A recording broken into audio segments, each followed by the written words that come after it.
May na po kamo sa Bicol. Sa video po na ito ay inyong matutunghayan ang masayang kasalan dito sa Bicol nila Jericho at Marisol. At pagdating nga po namin ay sakto kain na.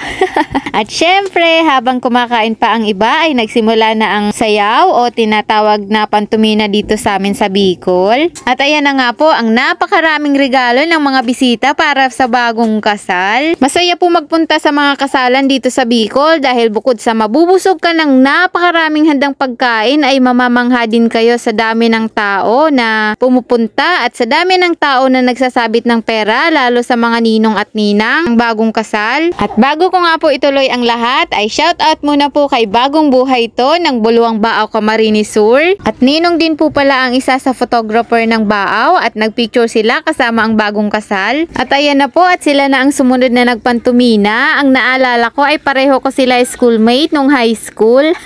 At pareho din sila maraming sabit na pera. Pa-shoutout po idol na personal ko po kanina si Lucky Kuy. Nagulat pa nga ako.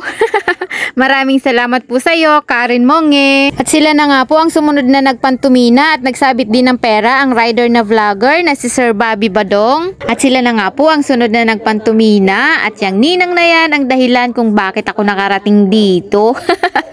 Dahil syempre, nag-alalay, nagsabit ng pera. Shout out po sa iyo, may Vilma.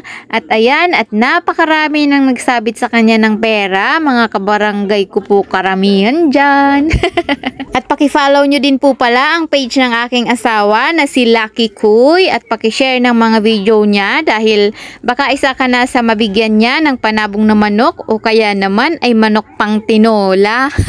At ayan na nga po at nagsabit na din ng pera ang asawa ni Ate Vilma at pati na din ang asawa ng aking kapatid. At nagsabit na din po ng pera ang mga anak ni Ate Vilma, pati na din ang manugang niya, pati na din po ang kanyang apo.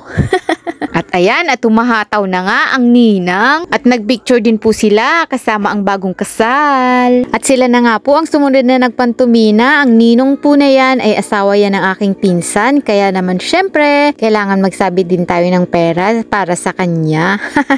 At ayun at nakuha na din si Papa na nagsabit din ng pera. At nagsabit din ng pera ang asawa ng aking kapatid dahil ninong po nila yan sa kasal. Tawag po pala sa amin sa pagsabit ng pera ay pagtadik kinsintabo. Mag-comment nga po kayo kung uso din sa inyo ang ganitong pantumina sa amin at ano ang tawag sa inyo at saang lugar po kayo naroroon. Eto na nga po ang talagang namangha ako sa sobrang dami ng sinabit na pera ng asawa ng ninang. Salamat po kaninyo ngamin.